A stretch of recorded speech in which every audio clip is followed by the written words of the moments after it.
Today on Tricrow Studios, I haven't played a 7-string guitar in 6 months.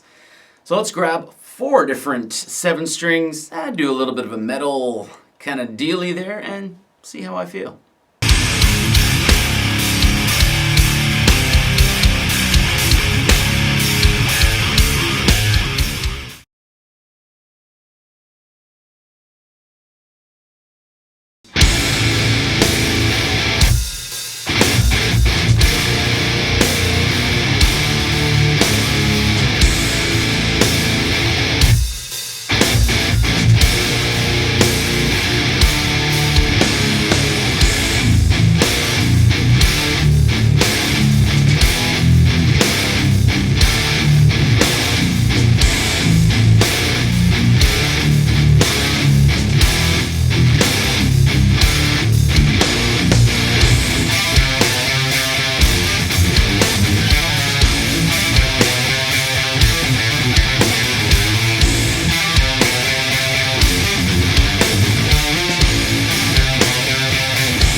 Alright, so there you go, there's the sound sample. This shouldn't be as drastic as when I hadn't played a non-US guitar for 6 months or so.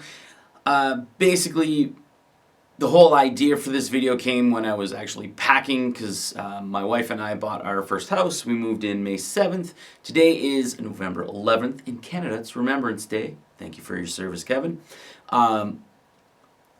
But when I was packing for, moving to the house, I was putting away boxes and I was like, you know what, this one I need right away, I need this one right away, and I went like this. This one I don't even know if I'm going to open again. And then I sat and thought, because basically what had been happening was I was buying a whole bunch of US made guitars, and in between I was like browsing the used sections and stuff like that, and I'd pick up cheaper guitars. And what I would end up doing is I'd pick up those cheaper guitars, and I would double what I paid for the guitar in most cases, and I would upgrade it. And basically I thought to myself, I'm spending too much money on something that I could be putting that money towards something that I'll more than likely play a little more. So I wanted to treat the non-US made guitars and the 7 strings as if they were that box that I may never open. So I kept them in a separate room, and I just brought them out now, 6 months later, to see how I feel. Now, unlike the 6 strings, I guess you would say, the non-US, these are also non-US made. I don't own any USA made 7 strings. I have like moderately priced and super cheaply priced, but of course upgraded. I don't feel the same as the non-US ones because, or the non-US guitars from the other video that I made. Because it's 7-string, there's definitely a little more tension.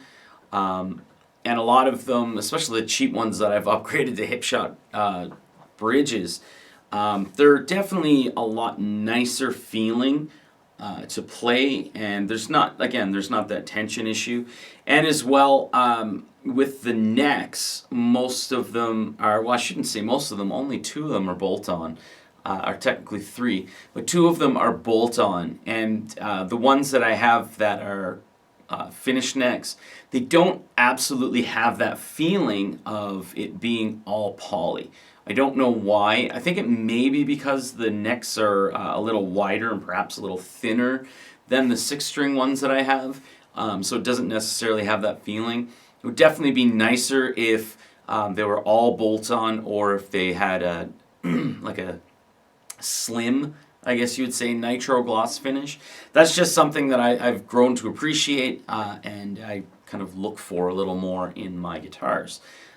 Definitely a lot more comfortable on my hands. But as far as 7 strings, I don't think they'll go the way of my non-US guitars. I may, it's hard to say, because I might get rid of a few of them just to slim things down. I have way too many guitars, and when I say that, I have way too many guitars that I don't play all of them, and to me that's always an issue. When I own a guitar, it's something that I should always be going like, you know what, I want to make room to be able to play that guitar, I like that guitar, and kind of make sure I can rotate through my whole lineup, not half of the lineup and go, well, at least I still own that one. To me, that's a waste. So 7 strings, yay, I'm still happy with 7 strings. Kind of wish I had some higher end 7 strings, but that's definitely on the further back burner. Anyway, thanks for watching. I really enjoyed making the sound sample. I wanted to make it a little longer than the 6-string sound sample that I did. And a lot of that had to do with the fact that I was very happy with what I was playing while I was playing it and how things felt. So 7 strings for me, still a thumbs up. Thanks for watching.